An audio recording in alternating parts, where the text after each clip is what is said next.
Shalom Bapak Ibu Saudaraku yang terkasih di dalam nama Tuhan Yesus Kristus. Semangat pagi. Marilah di pagi hari ini kita menyatukan hati di dalam doa sebelum kita bersama-sama merenungkan firman Tuhan. Bapa Surgawi, Allah yang Maha Kudus, Tuhan yang kami sembah dan kami muliakan di dalam pribadi Sang Firman Yesus Kristus Tuhan Juru Selamat kami. Pagi hari ini ajar kami Tuhan untuk hidup seturut dengan apa yang Tuhan kehendaki. Biarlah segala kehidupan kami percayakan hanya kepada Tuhan. Buat iman kami semakin kokoh, dan biarlah ketakutan tidak mengalahkan kami, karena Tuhan selalu bersama dengan kami. Ya Roh Kudus, tuntun kami untuk kami memahami firman-Mu pagi ini. Dalam nama Tuhan Yesus kami berdoa. Amin.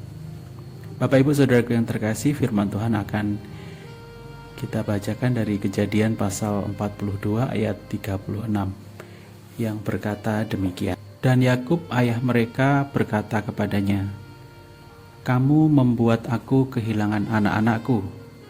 Yusuf tidak ada lagi, dan Simeon tidak ada lagi.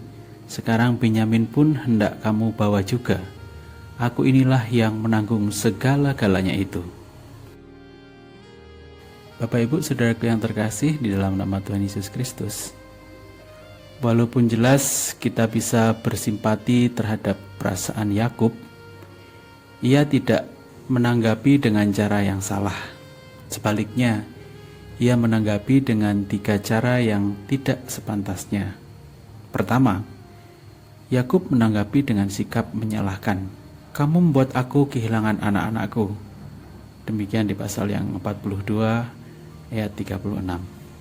Ia tidak menerima tanggung jawab atas sikapnya yang pilih kasih atau membeda-bedakan. Ia justru menyalahkan sana dan sini. Kita juga punya kecenderungan untuk melakukan hal ini. Kita menyalahkan orang tua, pasangan, anak-anak, atasan, dan bahkan gereja kita. Kita tidak menerima tanggung jawab atas perbuatan kita. Hal yang kedua, Yakub menanggapi dengan sikap pesimis. "Aku inilah yang menanggung segala-galanya." Masih di ayat yang ke-36. Sekalipun ini merupakan pernyataan yang dapat dibenarkan dari sudut pandang manusia, tetapi dari sudut pandang Allah, segala sesuatu terjadi untuk mendatangkan kebaikan bagi Yakub, bukan untuk menyelakainya. Sebagai pengikut Yesus, kita harus belajar percaya dan bergantung kepadanya dalam segala masa sukar yang terjadi di dalam kehidupan kita. Terakhir, Yakub menanggapi dengan rasa takut. "Anakku itu tidak akan pergi ke sana bersama-sama dengan kamu."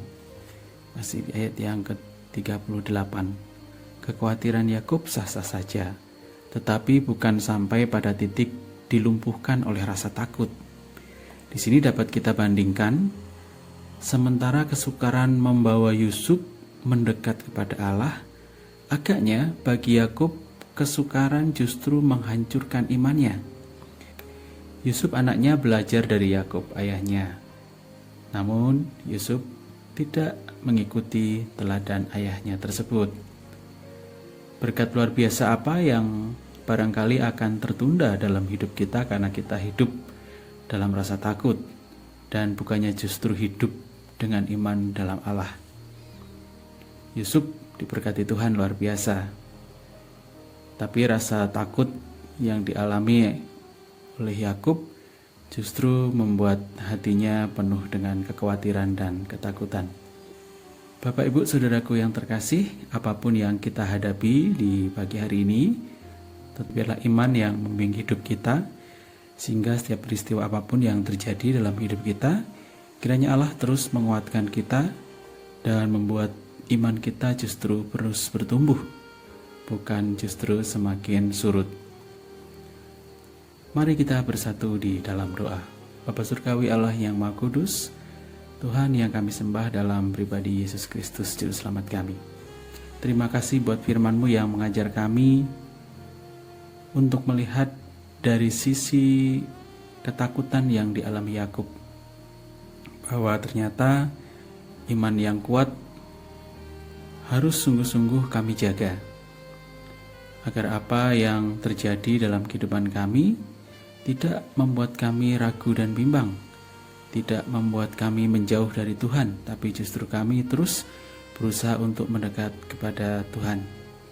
Dan kami percaya kesukaran, kepedihan apapun yang kami alami tidak akan melumpuhkan iman kami. Ya Roh Kudus, pimpin kami pagi ini untuk melakukan firman-Mu. Dalam nama Tuhan Yesus Kristus kami berdoa. Amin. Shalom. Semangat pagi.